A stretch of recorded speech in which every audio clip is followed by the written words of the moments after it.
Within hours of taking the oath of office, I declared a national emergency on our southern border, and I deployed the U.S. military and Border Patrol to repel the invasion of our country.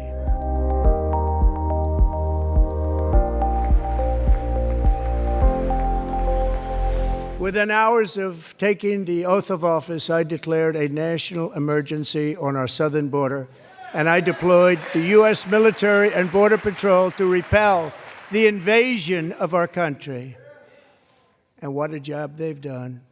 As a result, illegal border crossings last month were by far the lowest ever recorded, ever.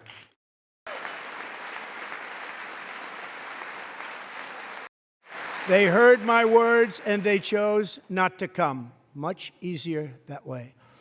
In comparison, under Joe Biden, the worst president in American history, there were hundreds of thousands of illegal crossings a month, and virtually all of them, including murderers, drug dealers, gang members, and people from mental institutions and insane asylums, were released into our country.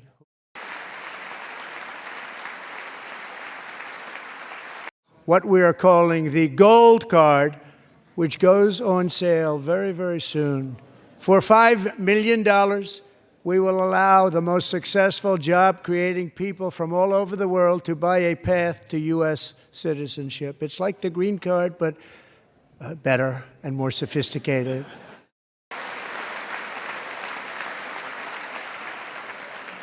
So while we take out the criminals, killers, traffickers, and child predators who are allowed to enter our country under the open border policy of these people, the Democrats, the Biden administration, the open border insane policies that you've allowed to destroy our country, we will now bring in brilliant, hardworking, job-creating people.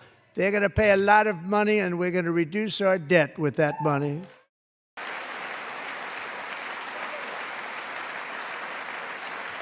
Over the past 4 years, 21 million people poured into the United States. Many of them were murderers, human traffickers, gang members, and other criminals from the streets of dangerous cities all throughout the world. Because of Joe Biden's insane and very dangerous open border policies, they are now strongly embedded in our country, but we are getting them out and getting them out fast.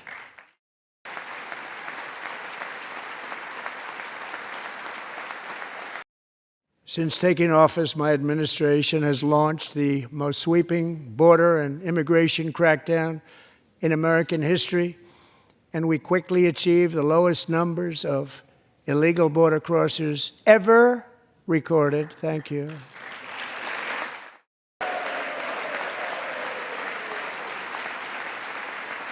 The media and our friends in the Democrat Party kept saying we needed new legislation, we must have legislation to secure the border.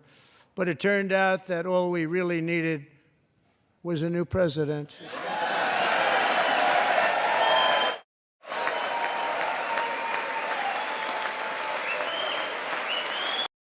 Entire towns like Aurora, Colorado, and Springfield, Ohio, buckled under the weight of the migrant occupation and corruption like nobody's ever seen before.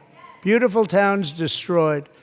Now, just as I promised in my inaugural address, we are achieving the great liberation of America. But there's still countless thousands of these terrorists were welcomed into the U.S. by the Biden administration.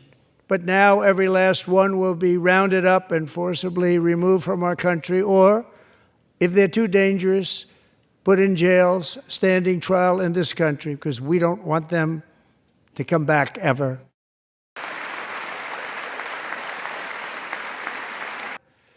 I have sent Congress a detailed funding request laying out exactly how we will eliminate these threats to protect our homeland and complete the largest deportation operation in American history, larger even than current record holder, President Dwight D. Eisenhower, a moderate man, but someone who believed very strongly in borders.